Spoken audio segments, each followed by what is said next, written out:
প্রিয় বন্ধুরা, আজকে আমার স্বামীহীন জীবনের বর্ণনা নিয়ে আপনাদের মাঝে এসেছি। আশা করি আজকে আমার এই কাহিনী শুনে আপনারা ভীষণ মজা পাবেন।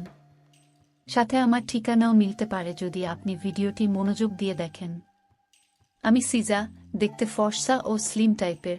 আমার দেশের বাড়ি উত্তরা। স্বামী সংসার কিছুই বর্তমানে নাই আমার। দেশের বাইরে যাওয়ার স্বপ্ন বুনেছি, কিন্তু কেমনে যাব? কোন দেশে যাব তাই নিয়ে চিন্তিত আছি। হঠাৎ অফিসের কাজে আমি বাসে করে মতিঝিলে যাচ্ছিলাম। সেই বাসের ওয়ালে একটি বিজ্ঞাপন নজরে পড়ল আমার। সেখানে লেখা আছে, তারা দেশের বাইরে যেতে ইচ্ছুক, তারা খুব সহজেই নিম্নোক্ত ঠিকানায় যোগাযোগ করুন। আমি তখন ঠিক বিজ্ঞাপনে দেওয়া ঠিকানায় যোগাযোগ করতে থাকি। ঠিক আমি ঠিকানা মতোই একদিন চলে গেলাম। দেখলাম 10টা বিল্ডিংয়ে একটি সাইনবোর্ড। সিডিতে দিক নির্দেশনা দেওয়া আছে, উপরে উঠতে যেতে হবে। অচেনা এই পরিবেশে কিছুটা ভয় লাগছিল আমাকে। আমি প্রথমে গেলাম এবং লিফটের বাটন চেপে উপরে উঠে গেলাম। তারপর দরজায় নক করতে একজন দরজা খুলে দিল। ভেতরের চোখ পড়তে দেখলাম একজন মোটা লোক চেয়ারে বসে।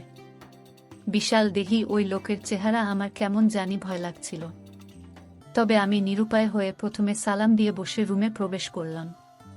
প্রবেশ না করতে আমাকে বসার জন্য অনুরোধ করলেন এবং সেদিন আমাকে তারা অনেক কিছু জিজ্ঞেস করেছিলেন এবং কিছু কাজের অফার দিয়েছিলেন। আমি নিমিষেই রাজি হয়ে গেলাম, কারণ আমার আর এছাড়া দ্বিতীয় কোনো উপায় ছিল না। লোকটি আমাকে 1 সপ্তাহ পর দেখা করতে বলেন। আমি ঠিকমতো সেদিন পৌঁছে গিয়েছিলাম এবং রুমে নক দিলাম। সঙ্গে সঙ্গে দরজা খুলেই লোকটি আমারে হালকা করে হাত ধরে বসিয়ে দিল। আমার সেদিন অনেক কিছু ইচ্ছে ভাব হচ্ছিল, কারণ অনেক দিন থেকে স্বামী না থাকায় আমার চাহিদা মেটাতে এই অবস্থাটা পারফেক্ট মনে হচ্ছে। লোকটি আমারে কিছুক্ষণ পরে রিকশা করে আলাদা একটি ফ্ল্যাটে নিয়ে চলে যায়। তারপর ফ্ল্যাটের উত্তর পাশে দরজা খুলে আমাকে ঢুকিয়ে নিয়ে দরজা ক্লোজ করে দেয়। আমি ভালোই টের পেলাম যে আজ ঘটনা কি হতে চলেছে। তারপর লোকটা আমাকে তার জীবন সম্পর্কে অনেক কিছুই বলতে লাগলো। আমি মনোযোগ দিয়ে তার কথা শুনে কিছুটা ইমোশনাল হয়ে গেলাম। এভাবে কিছুক্ষণ পরে তার প্রতি আমার মায়া কাজ করতে লাগলো। এভাবে সেদিনের মতো আমি বাড়িতে চলে আসি।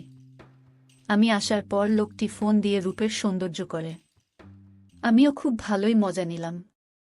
তার কয়েকদিন পর আমি তার কথার মায়ায় পড়ে গেলাম। বৈশাখ মাসের কোনো একদিন আমি আবার তার সেই ঠিকানায় যাই। সেদিন কেন জানি আমার মন খুব খারাপ ছিল, তাই তার প্রচণ্ড অনুরোধে আমি তার কাছে গিয়েছিলাম। হঠাৎ আবহাওয়া খারাপ হয়ে কালবৈশাখী ঝড় উঠেছে। বাইরে বিজলি চমকানোর সময় আমি খুব ভয় পেলে আমি তাকে একবার ভুল করে জড়িয়ে ধরলাম। সে খুশি হয়ে আমার প্রশংসা করেছেন, আমার শরীর নাকি খুবই নরম। পরে সে নিজে থেকেই আমাকে জড়িয়ে ধরে আমাকে কুলে করে খাটের উপর শুয়ে দিল।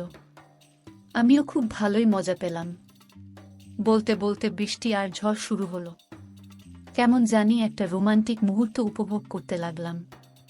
মনের মাঝে অনেক কিছুই ঘুরতে থাকে। কিছুই না বলে লোকটি আমার গায়ের উপর ঝাঁপিয়ে পড়ল। দুজনের মধ্যে অনেক কিছু শুরু হয়ে গেল। তবে আমি চোখ বুজে সব কিছু করলাম, কারণ আমার খুব লজ্জা কাজ করছিল। বৃষ্টি যত জোরে হয় আমার শরীর তত শিউরে ওঠে। আমি মজা পেয়ে বারবার তাকে জড়িয়ে ধরেছিলাম। আজকে আমার অনেক দিনের শখ পূরণ হতে চলেছে। আমি এমনিতেই এমন একটি মুহূর্তের আশা করছিলাম। যেই কথা সেই কাজ, সে আমার সারা শরীরে মেসেজ করতে শুরু করে দিল। আহা, কি দারুণ মজা! কিছুক্ষণ পরে লোকটার ফোনে রিং বাজল। ফোন রিসিভ করে সে বেলকুনিতে চলে যায়। ততক্ষণে ঝড় বৃষ্টি থেমে গেল। নিশ্চুপ পরিবেশ। আমি তার কথাগুলো শুনতে পেলাম। কে যেন আরো কয়েকজন আসছে। বলতে বলতে কিছুক্ষণ পর আরো 3 জন হাজির হলো। আমি ভালোই টের পেলাম তারা খুব সুবিধার না।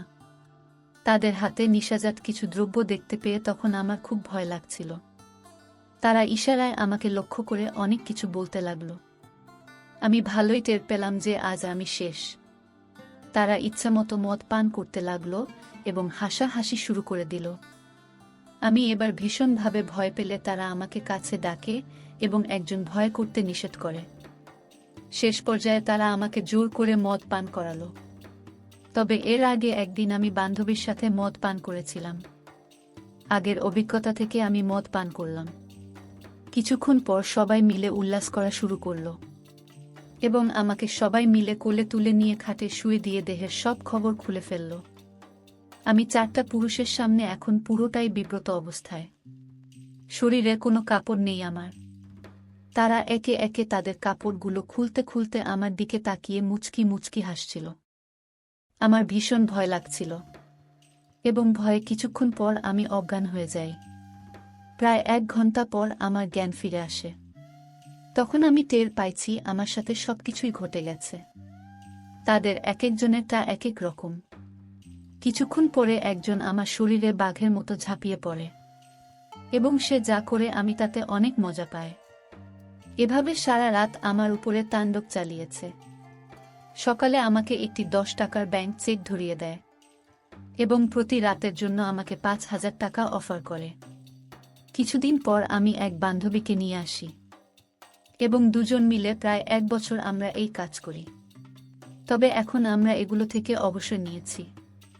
এখন ঢাকাতে আমার ও বান্ধবীর একটি নিজস্ব ফ্ল্যাট আছে। এভাবে চলছে আমাদের দিনকাল। প্রিয় কলিজার বন্ধুরা, এখন আমরা কি করি তা নিয়ে পরবর্তী ভিডিওতে আপনাদের সামনে তুলে ধরব। সেই সাথে আপনারা চ্যানেলটি সাবস্ক্রাইব করে পাশে থাকুন এবং আমি আমার ঠিকানা পরবর্তী ভিডিওতে দিয়ে দিব। চাইলে আপনিও আমাদের সাথে মজা করে রাত কাটাতে পারেন। ধন্যবাদ সব বন্ধুদের। প্রিয় বন্ধুরা, আজকে আমার স্বামীহীন জীবনের বর্ণনা নিয়ে আপনাদের মাঝে এসেছি।